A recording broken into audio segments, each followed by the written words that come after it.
Bismillahirrahmanirrahim. Əziz müsəlman qardaş və bacılarım, bir neçə gün bundan əvvəl bizə ünvanlanmış bir suala cavab verdik. Cəhalətin üzr olub olmaması barədə. Və bu cavabımız bir qism insanların xoşuna gəlməyib. Daha dəqiq desək, dar düşünən, dəvətdə hikməti olmayan insanlar dərhal buna etirazlarını bildirib, hətta bəzi sosial şəbəkələrdə Şeyx Fovzanın, Hafizahullahın fətvasını paylaşıblar. Güya o fətva mənim verdiyim cavabın əksinə, yəni rəddiyədir. Bu haqda bu söhbətin sonunda danışacağım. Şeyx Fovzanın fətrat əhlinin barədə olan fətvasını da göstərəcəm sizə. İndi isə o verdiyim sualın cavabını biraz da geniş cavab verməklə istəyirəm aydınlıq gətirim. Yəni bu başa düşməyən insanlar başa düşsünlər ki, haqq nədir? Demək, o sualda cavab verdi, dedi ki, fətrat əhli var, fətrat əhli. O fətrat əhli ki, onlara dəvət çatmayıb. Bəli, adam ola bilər cəngəllikdə yaşayır. Ola bilər hansısa bir adada yaşayır. Ola bilər elə bir rejimdə yaşayır ki, məsələn, kommunizm rejimi. O rejim Allahı inkar edir və imkan da vermir ki, Allah və Peyğəmbəri barədə hansısa məlumatı əldə edəsən. Hər yerdən əlin üzülüb. İndi göstərəcəm, Şeyx Fovzan, Həfizəhullah da onu deyir. Belələrinin halı nədir? Belələrinin halı mən qeyd etdim ki, fətrat əhlidir və Allah Subhanahu Teala Qurani Kərimdə deyir ki, وَمَا كُنَّا مُعَذِّبِينَ حَتَّى نَبْعَثَ رَسُولًا. Biz elçi göndərməmiş heç bir ümmətə əzab vermirik. Yəni Allah Subhanahu Teala hansısa bir ümmətə niyə əzab verməlidir ki? Allah baxır ki, ümmət şirk küfr içindədir və onlara əzab verməsi üçün o şirki küfrə görə Peyğəmbər göndərir. Niyə? Mübəşşirin və munzirin. Müjdə versin ki, əgər bu şirkdən, küfrdən uzaqlaşsaz, cənnət əhli olacaqsınız və qorxutsun. Yox, bu şirk küfr üzərində qalsaz, əbədi cəhənnəm əhlindən olacaqsınız. Deməli, Peyğəmbərin onların yanına gəlib, onları qorxutması və müjdələməsi, bu hüccətdir onlar üçün. Onlar üçün haqqı çatdırıb hüccət qaldırır. Və ayə var Quranda. Qiyamət günü insanlar deməsin ki, bizə çatdıran olmadı. Allah Subhanahu bunu edir ki, onlar üçün hüccət olsun. Bəqərə surəsində də ayə. İnsanların hüccəti olmasın desin ki, bizə çatdıran olmadı. Demək, Peyğəmbərlərin göndərilməsində məqsəd nədir? O insanlara haqq çatsın və qiyamət günü üzrləri olmasın. Yaxşı, bəs gəlməyibsə haqq, Allah istəsə Peyğəmbər göndərmədən elə onları şirk küfr içində canını alar və əbədi cəhənnəm əhlindən edər. Onda axı Allah Subhanahu onlara zülm etmiş olar. Onlar qiyamət günü deyərlər ki, Allahım bizə haqqı çatdıran olmadı. Lakin Allah ədalətlidir, heç kəsə zülm etmir. Və qiyamət günü də həmin fətrat əhlinə zülm etməyəcək. Bu xüsusda ayrıca bir hədis var, səhih hədis. Diqqət edin, Peyğəmbər sallallahu aleyhi ve sellem deyir ki, Ərbəatun yumtəhanunə yevməl qiyamə. Səhih hədisdir. 4 sinif insan qiyamət günü imtihan olunacaq. Yəni, Allah Teala onları cəhənnəmə atmayacaq. Etdikləri günahlara görə. Bu həyatda şirk küfr ediblər, günah ediblər. O günahlara görə, o şirk küfrə görə dərhal cəhənnəmə atmayacaq. İmtihan edəcək, o imtihandan keçən cənnətə gedəcək, keçməyən cəhənnəmə. Qiyamət günü imtihan edəcək onları. O imtihan olunan 4 qisim insandan biri də kimdir? Diqqət edin, hədisdə Peyğəmbər sallallahu aleyhi ve sellem nə deyir? وَأَمَّا الَّذِي مَاتَ فِي الْفَتْرَةِ فَيَقُولُ. Fətra üzərində ölən, yəni o kəs ki ona elçi gəlməyib, o kəs ki ona haqq çatmayıb, Qurandan Peyğəmbər sallallahu aleyhi ve sellemin dediklərindən xəbəri olmayıb, onlar barədə Peyğəmbər sallallahu aleyhi ve sellem deyəcək, həmin adam deyəcək ki, Rabbi mə ətəni rasulun. Ey Rəbbim, mənə sənin elçin gəlib haqqı çatdırmayıb. Fikir verirsinizmi? Elçi gəlib haqqı çatdırmayıb. Yəni elçi o mənadadır ki, peyğəmbərdən də sonra əgər peyğəmbər artıq gəlmirsə, peyğəmbərin yolunu davam edən dəvət əhli. Dəvət əhli əgər gedib o yerə çatmayıbsa, dağın başına, cəngərliyə, adaya və s. o yerə çatmayıbsa, o yerə dəvət çatmayıb. O yerin halı nədir? O yerin halı fətrət əhlidir. İnsan fətrət üzərində ölürsə, əgər şirk küfr edibsə, imtihan olunacaq.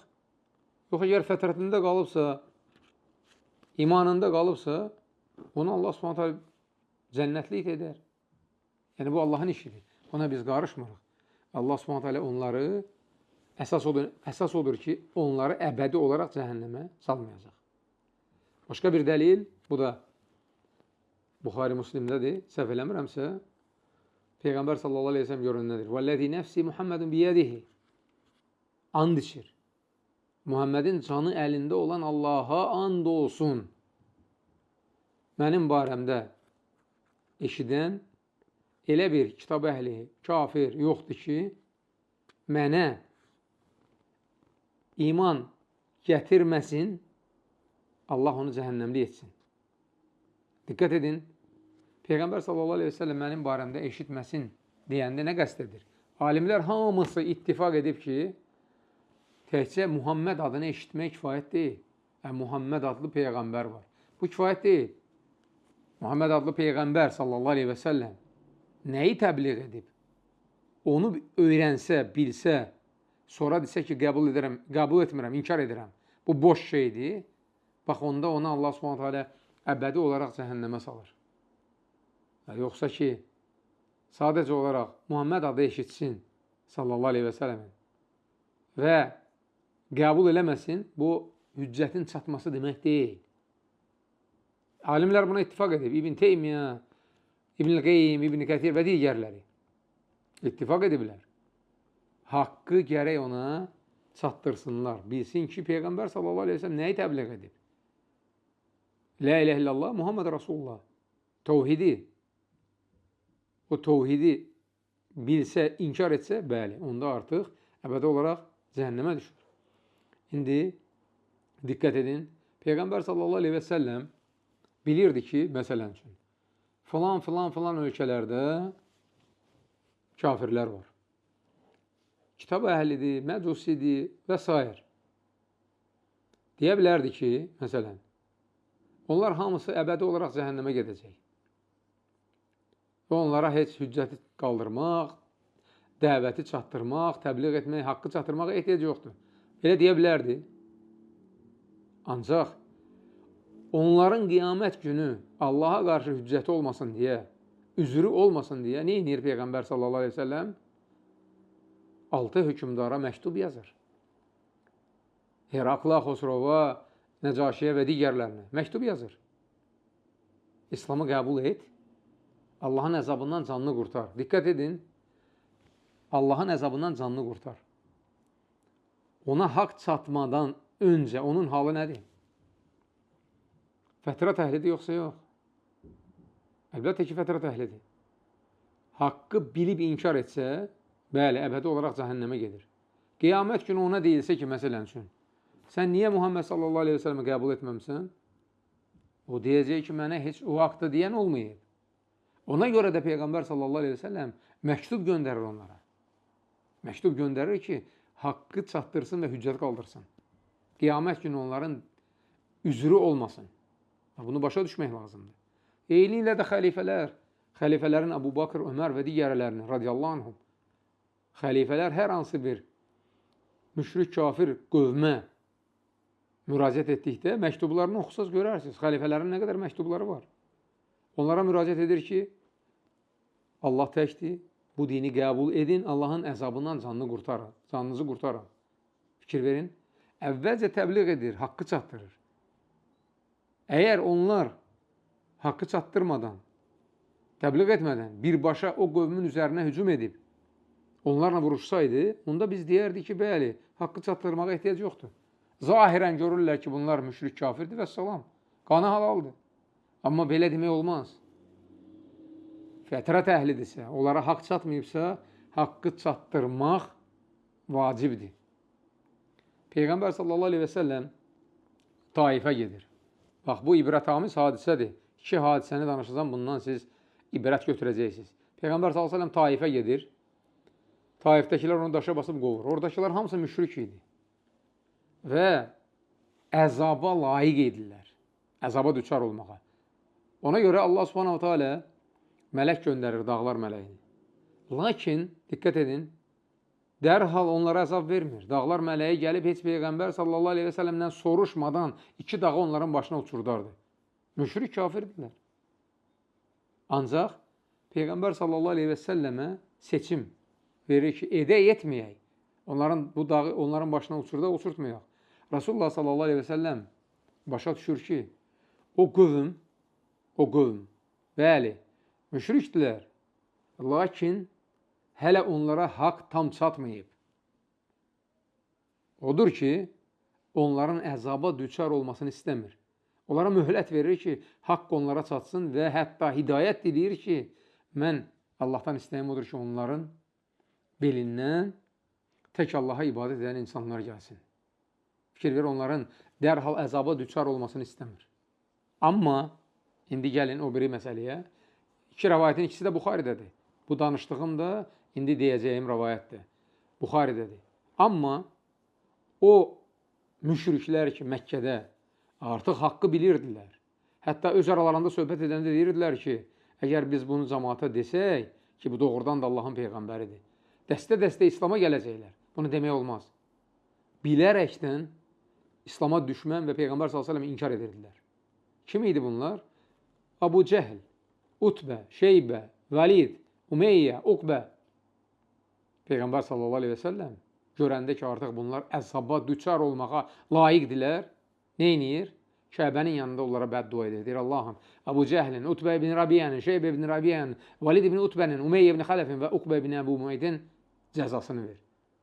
Və Bədir döyüşündə 6-sı da qətlə yetirilir. Və gəlir onların cəsədin üstündə durur, deyir ki, Allahın əzabının haqq olduğunu gördünüzmü?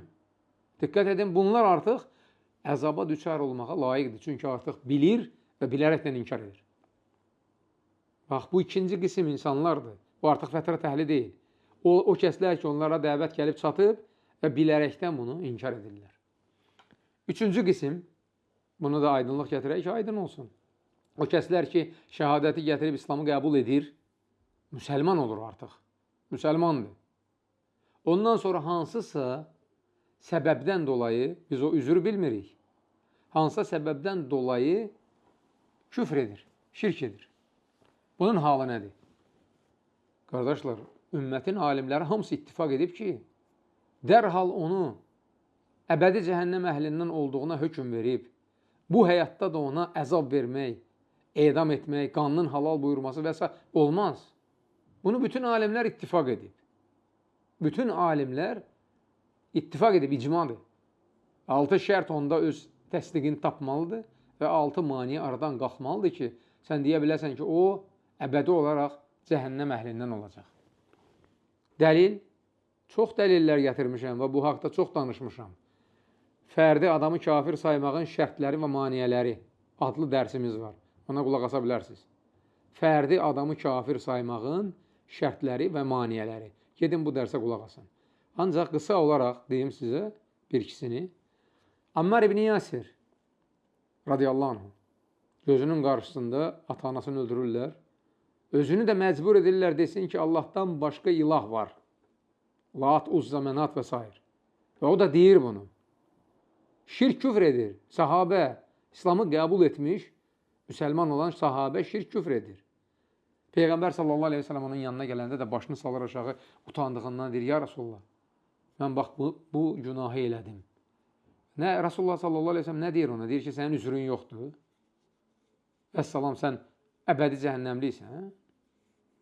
Yoxsa Allah subhanahu teala ayə nazil edir ki, o kəslər ki, ikrah altında bunu deyir, lakin qəlbi imanla doludur, Allah onları bağışlayır. Və Peyğəmbər sallallahu aleyhi ve sellem hədisdə nə deyir? İnna Allah təcavəzə an ümməti el-xata'a vəl-nisyan və məstukrihu aleyh. Allah mənim ümmətimə xəta etməyi, unudub elədiyini və bil də ikrah altında elədiyini bağışlayır.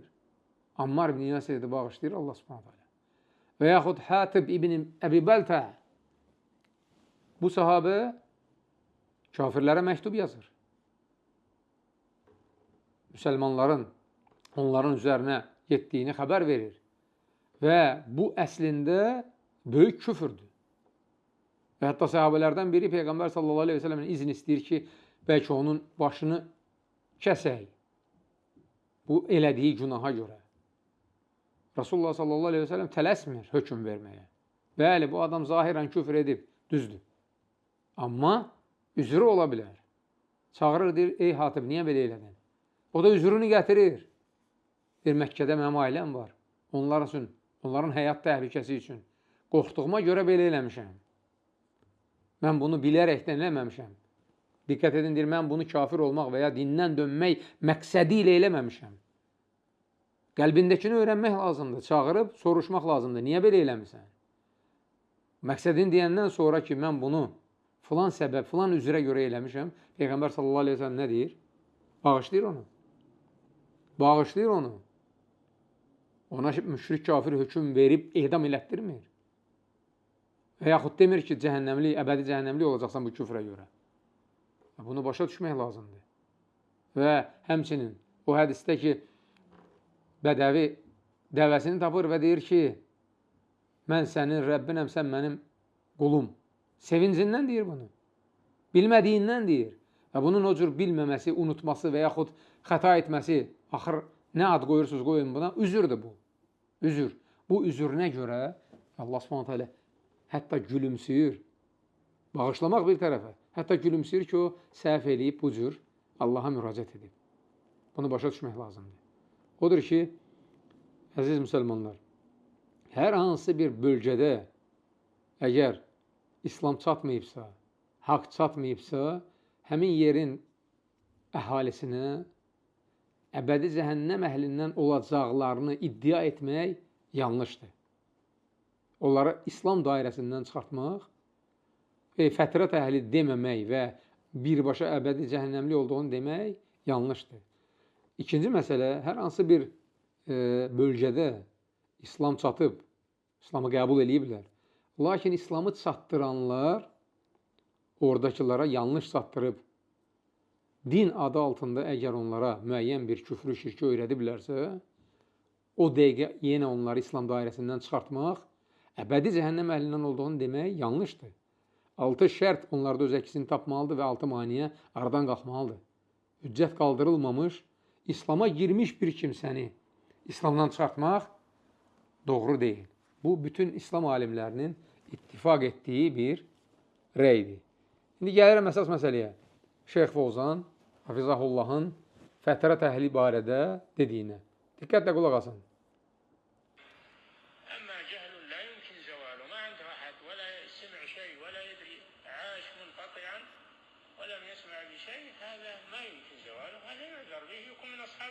Vəssalam.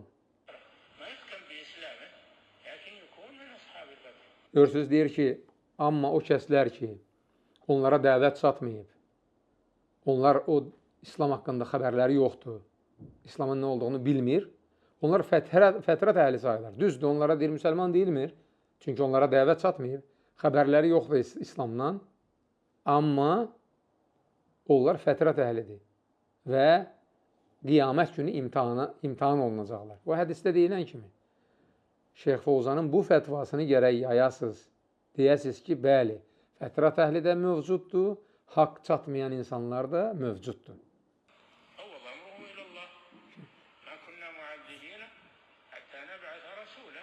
Fikir ver, onların işi deyir, Allaha qalıb və həmin ayəni gətirir. Amma kunnə muazibinə həttə nəbəsə rasulə. Vəssalam. Fovzanın bu fətvasını gərək yayıb deyəsiz ki, Əli xan, Fovzan və Fovzan kimi alimlərin bu fətvasına uyğun həmin o cavabı verib. Yoxsa nəfsin istəyinə görə gedib hansısa fətvanı tapıb yerləşdirmək, bu müsəlmana yaraşan şey deyil. və ümumiyyətlə ağlına gələni danışmaq hikmətsizlikdir. Demək, Allah Subhanahu Teala Quranda Bəqərə surəsi 269-cu ayədə gör nə deyir? Yu'til hikmətə mən yeşə və mən yu'təl hikmətə fəqəd utiyə xayran kəthirə. Allah Subhanahu Teala istədiyinə hikməti bəxş edir. Yəni müdrik edir o adamı. Dəvətində hikmət olur. Müdriklik olur. Və kimə müdriklik bəxş edilibsə, ona böyük xeyir bəxş edilib. Və mən yəzzəkkəru illə ulul əlbəb. Bunu ancaq ağıl sahibləri dərk edir. Bəzi etirazçılara nəsiyyətim budur ki, Peyğəmbər sallallahu aleyhi və səlləmin bizə öyrətdiyi duanı əzbərləsinlər. Hər gün, xüsusilə gecə namazında Allaha yalvarıb desinlər. Allahümmə ətinəl hikmətə əlləti mən utiyə fəqəd utiyə xeyran kəthirə. Allahım, mənə elə bir hikmət bəxş et, elə bir müdriklik bəxş et ki, onu kimə bəxş etmişsənsə, ona böyük xeyir nəsib etmişsən. Mən də həmçinin hamımızın adından Allaha dua edib deyirəm. Allahümmə ətinəl hikmətən ləti mən utiyəhə fəqəd utiyə xeyran kəthirə. Subhanək Allahümə və bihəmdik. Əşhədu ən la iləhə illə ənt əstəğfiruka və atubu ileyk.